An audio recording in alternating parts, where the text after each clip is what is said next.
Hello everyone. Well, it's September 2022 now, and I've suddenly realised that it's the centennial year of Jack Kerouac's birth. He was born in 1922. So he's an author who's had a really sort of profound impact on me. Um, I discovered him in my youth and hungrily read just about everything I could get my hands on. Um, so I thought it was only right and proper that I commemorated the centenary. I thought what I would do is start a new playlist and actually just occasionally read from his works. It's not going to be terribly um, professional. I haven't got a, an actor's voice. I'm not able to narrate, and on top of that, I've got a very kind of dull, monotone English accent, and really, it needs to be voiced in American accent, and in fact, American accents, uh, so that you can get a sort of flavour of the pace and the craziness of the speech and so on. And even if I were a good uh, narrator, it wouldn't be any help to me in reading some of the works, because some of it is actually, it's a lot of it is very spontaneous prose.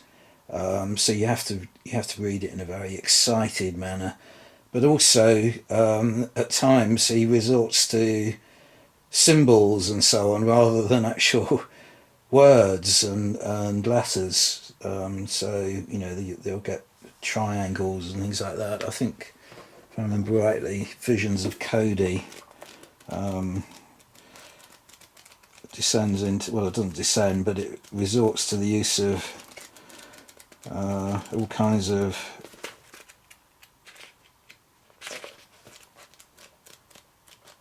weird and wacky lettering and so on.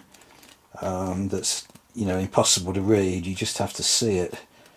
I'm not going to be able to find it now. It may not be Visions of Kodi. But anyway, I thought I would get everything out and show you. Just talk a little bit about, as an introduction to the playlist.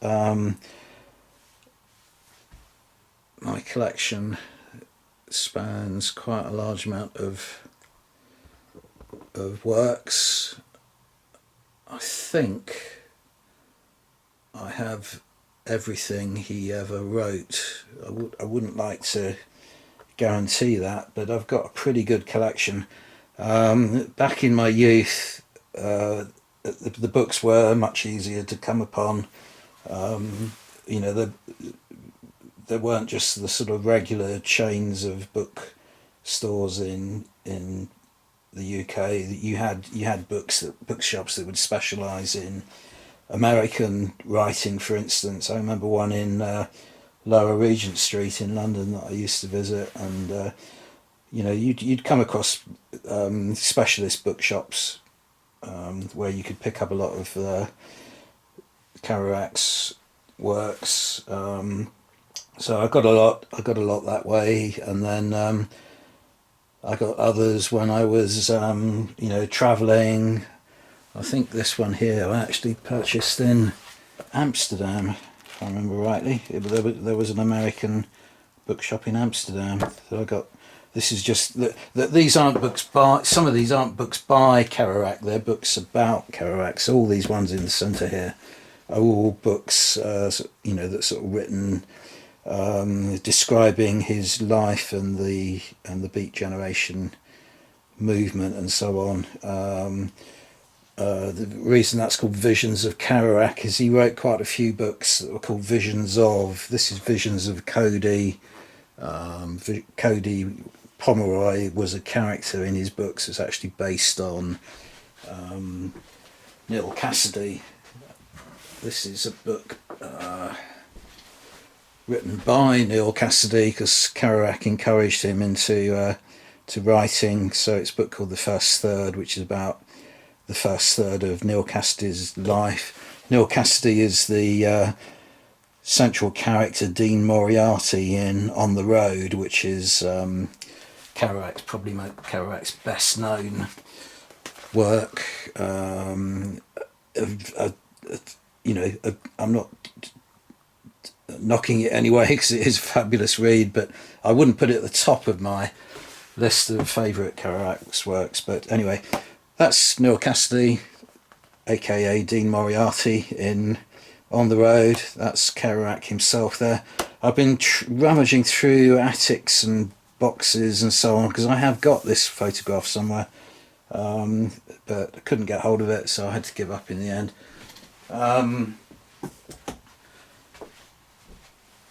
Yeah, and I got a lot of books. I did go to America once. I only once visited the US, and I actually specifically went with the intention of visiting Lowell, which was the place of Kerouac's birth.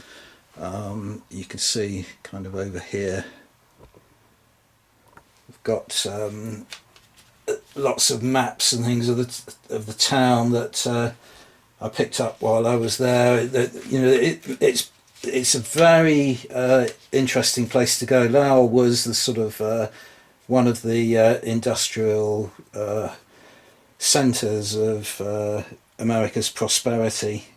A lot of immigrant families went there when they crossed the Atlantic, but also when they came down from Canada, and that's sort of Kerouac's background, his sort of French-Canadian family, but he was born in Lowell where his family had settled, so he was sort of second generation immigrant from Canada, and spoke French for, I don't know, the first sort of 8 years of his life. So he wasn't even speaking in English, let alone writing in it, until he got to that sort of later school age. The last one the last book I picked up was in Washington, when I was in Washington, in the bookshop there. And this is the Mexico City Blues, which is a book of his poetry, really. It's called, Allen Ginsberg described it as a spontaneous bot prosody and original classic literature. So I might sort of, as I say, I will be reading from various of these books just to give you a sort of flavour, hopefully, of his, his style of writing. But it won't be it won't be as good as a professional doing it. But I haven't come across any professionals doing it on YouTube. So as I've got a YouTube channel and I'm such a fanatical fan of Kerouac, I might as well do it myself. Up this end, sort of, I was sort of motivated to read a little bit more from the Beat Generation. So I've got a few of Ginsberg's poetry here, Howl, which is the famous one, Kaddish and other poems, and I got some poems by Peter Orlovsky, who was another one of the group. Haven't actually I don't think I've ever actually read anything by William Burroughs, who was the grand old man of the Beat Generation, and despite his drug abuse and so on, he lived to a ripe old age. He was in his 90s when he passed away. Just show you, give you a little story of from the photographs I took, which aren't particularly good. Let's try and zoom in a little bit so you can see these photographs a bit better. So this is the cemetery where Kerouac is buried, and as I say, when I went to America, I had to stay in 3 cities, Washington, New York and Boston, but it was Boston principally I wanted to go to because this is a map of Boston, and Lowell is about 15 miles outside of Boston, so there's a a railway link here. A tourist guide has very kindly penciled in the line I needed to take out of a particular station that was around here somewhere on the Charles River, to get the train out to Laos. And as I was on the train, it started to snow quite heavily, and it didn't worry me at first. And then I suddenly recalled that I was thinking about planning how I was going to find his grave in the cemetery, and I suddenly recalled seeing a documentary on television where Bob Dylan and Allen Ginsberg had been standing at the graveside reciting poetry, and I remembered that it was a flat stone. And I just thought, how on earth am I going to be able to find a flat stone, if it's going to be buried in snow by the time I got there? And I didn't think I was going to be able to solve it. I'd spent most of my day wandering around Lowell, and went to the cemetery, which was a little bit of a walk outside the town centre. But they had a fantastic tourist, visitor centre in Lowell, and one of the things they had, because they're obviously used to pilgrims going to visit the grave, as it were, was a guide to vaguely where Kerouac's flat stone was in the cemetery. This map here, it says, look, Kerouac has a flat stone, look for the Eisentraut stone with a bush on each side. Well, that's the Eisenstadt stone with the bush on each side, but even with that clue, it wasn't easy, because the cemetery was the size of, 10 football pitches, something like that, and it was just a vast expanse of snow. But I suddenly remembered that Kerouac was buried in the family grave, or the family plot, of one of his wives, and the brother of this particular wife had died at Anzio. This is long before Kerouac married his sister, but he's described, in a lot of Kerouac's books, because Kerouac was a friend of his and felt his loss very deeply. But I realised that in this cemetery, all the persons who had died in their country's service actually had little flags placed at their grave. So I knew that on top of being able to find these two bushes, and I knew there was a sort of a numeration, so I knew the plot, as it were, roughly, had it honed down to about the size of a football pitch, the area that I needed to search. I knew if I could find these two bushes and find a little stars and stripes sticking up from the snow, that I was in a good, I would be within about 5 feet of Kerouac's grave. So I went to this flag first of all and just uncovered it, and sure enough, it was this chap. He had been a poet himself, or an aspiring poet at the time he died at Anzio, and he was there as a sort of medical orderly. Sure enough, it was his grave. So then all I had to do was poke around with my hand in the snow. I think you can see, that might be my footprints there, but I was just vaguely trying to find for solid stone underneath the snow. Found the grave, uncovered it. I have got a picture face down of it, but it's not accessible at the moment. But that's how I found Kerouac's grave. I went off and got some flowers and put them on it, probably against the cemetery regulations, but I just so overjoyed to find it. These are some photographs of Lowell. It's just how I imagined it. Kerouac's writing is so kind of evocative.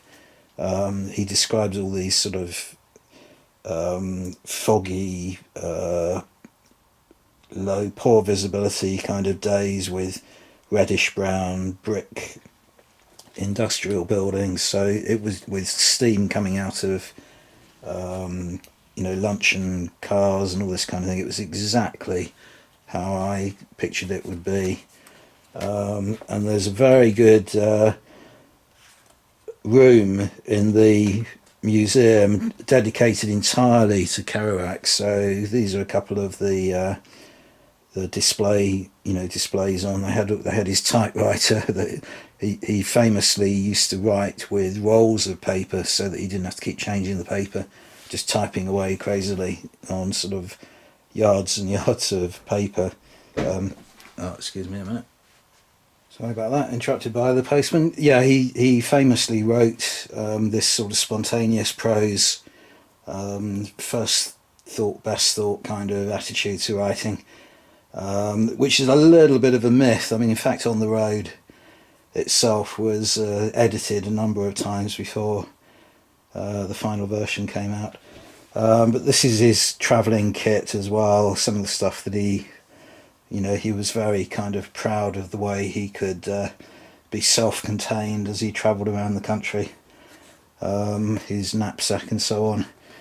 But the thing that really surprised me, and I was very pleased to see in this display cabinet in the museum, is if you look there at that particular book, that is the same copy of The Town and the City, which I own. You can't make it out so well in here, but that is exactly the same edition of The Town and the City. So that was quite a nice, sort of thing to see. Felt closer to Kerouac that way. And they've put up a little park in the middle of the town as well. It wasn't very easy to sit and contemplate on the day, as you can see, because there were stone benches with 3 inches of snow on them. But they have all these kind of monoliths with selections from Kerouac's work and so on that you can just wander around and read. Which is quite a nice tribute to him. There's Central Stone, Jack Kerouac, 1922 to 1969. Yeah, he had such a kind of gift for expressing his exhilaration with life and so on. But he died very young. His works, you can tell what sort of stimulant he was on, but from the different moods of his works. But he principally drank himself to death in the end. He became an alcoholic and died from a hemorrhage from his esophagus, the veins sort of bursting, with his liver having grown to such a size that he got what's known as portal hypertension, and then the varices, on the inside of his gut just burst and he bled to death. So it was a very short life and a sad end, but I think in a way he drank to kind of numb his sensitivity. He felt things so acutely that alcohol wasn't just a stimulus to him; it was also a way of numbing his sensitive kind of emotions. But some of the books, you can tell that they're very kind of fast and pacey, and the Beat Generation, experimented with a lot of drugs and so on, but principally things like Benzedrine, just to keep them awake so they could, travel by car huge distances, get from one side of America to another because they were constantly going backwards and forwards from the east coast to the west coast, hence On the Road. So they would keep themselves awake with things like Benzedrine, a little bit of marijuana, abuse as well. I mean, Tristessa is a famous book that he wrote in Mexico, and I think he was basically knocked out on marijuana. So it's got a far more, it's a far sort of more dull, but not in a dull in an uninteresting way, but dull in terms of its speed and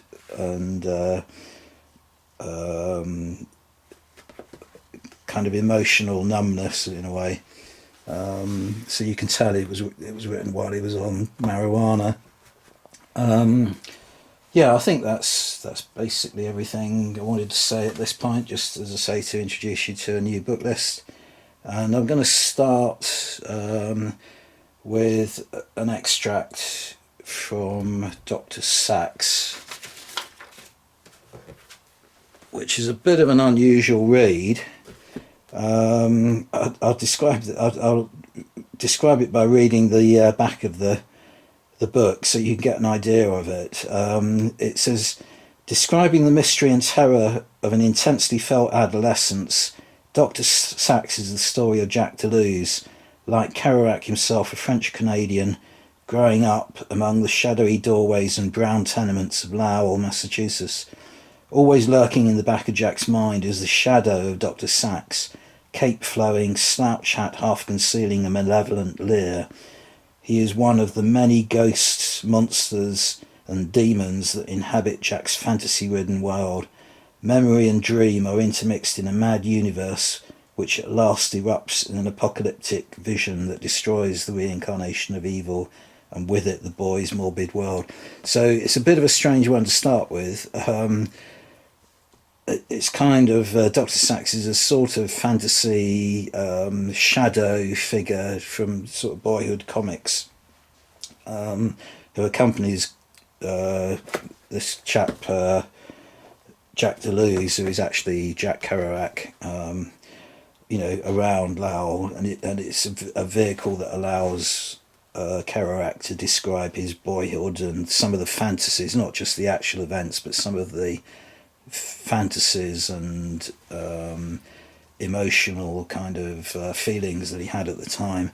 And in it, there's a passage which I think is absolutely, it ranks with Shakespeare's Seven Ages of Man speech. Forget which play it's from.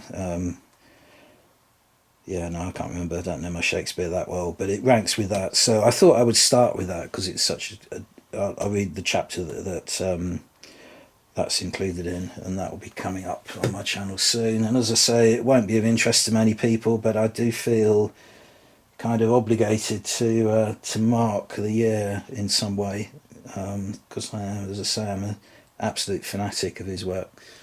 Okay, thanks very much for watching, everyone. Bye for now.